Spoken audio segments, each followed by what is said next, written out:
Hello, I'm Austin Watts, and today is day 25 of my journey to 100% hearing.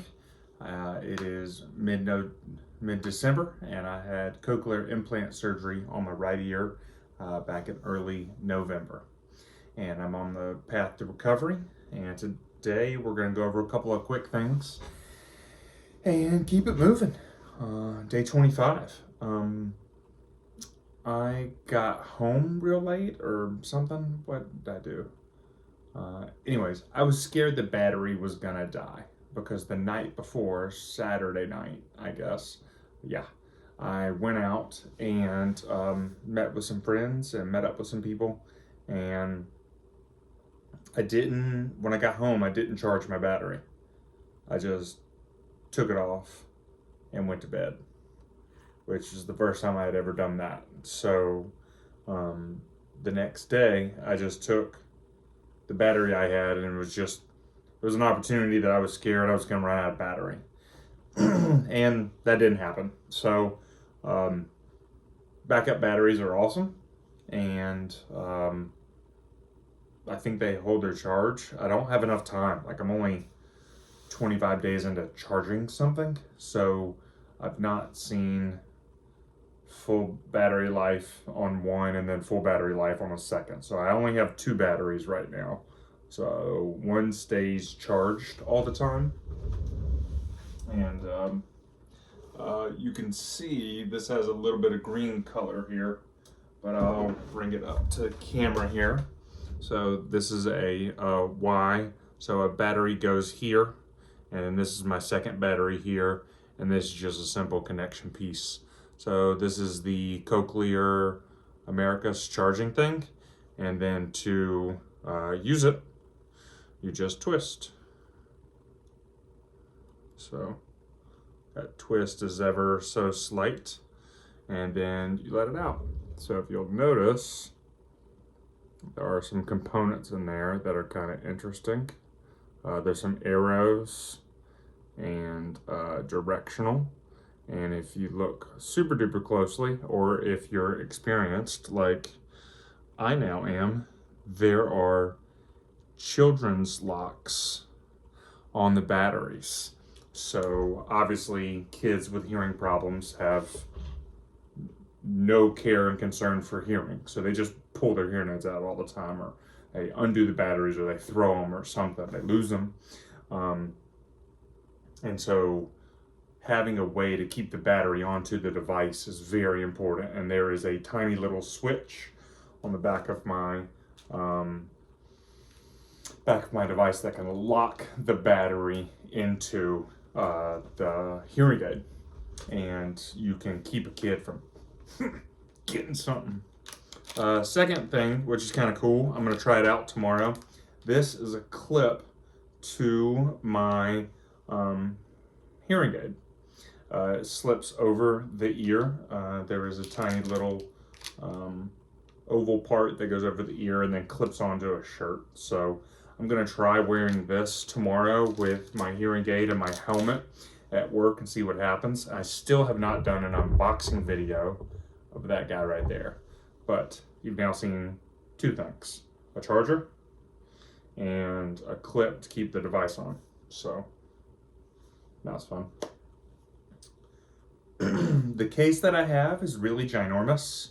Let me show you that too. So my hearing aid goes on my ear. Like, my ear is, like the size of my finger, half of my finger. This is too big. This is way too big of a case. It's got a couple little pockets in here, and that's typically where I put like my backup battery and stuff. It's got a silica pack, keep moisture out of there. Anyways, the case is just way too big. I don't like carrying it. I took it to church. I was like, I'm not doing this again. One of the interesting noises I heard at church, actually there's a couple. Number one, I heard the class bell. So when class is over, everybody comes into the auditorium and to worship, and I heard the class bell like really clearly, which is like a 5-minute warning thing. Um, I have missed that class bell before with just my hearing aids, so that's kind of interesting. So, anyways, just a weird noise. And then, really fun noise. Actually, let's keep going with church. All right, so my kid got a little fussy, so I walked out, and then I walked back in to hear the singing because I want my ear to just hear as much noise as possible. So I I heard singing again from a really large group. I had only heard singing at a small church here in North Carolina, but I was in Atlanta, and the church is huge. So there's like 350-ish people, maybe. Auditorium probably holds 400. You can squeeze 350 in there. It gets a little stuffy. But hearing singing's very different now that the hearing aid's adjusted versus the day one. I think if you go back to one of those days or one of those Sundays, it was painful. It hurt. It was just too much noise. And now there is discernible volume and pitches. No, there's discernible volume. I can't do pitches yet. That's not happening. All right, another cool noise that happened today on day 25 was watching the sermon, the church I go to. So it's Embry Hills Church of Christ in Atlanta at like Peachtree Corners, 285, I-85. And they've got, watch now button. And so I click on it and I watch the sermon. And during the sermon, so you have a podium, you got a microphone.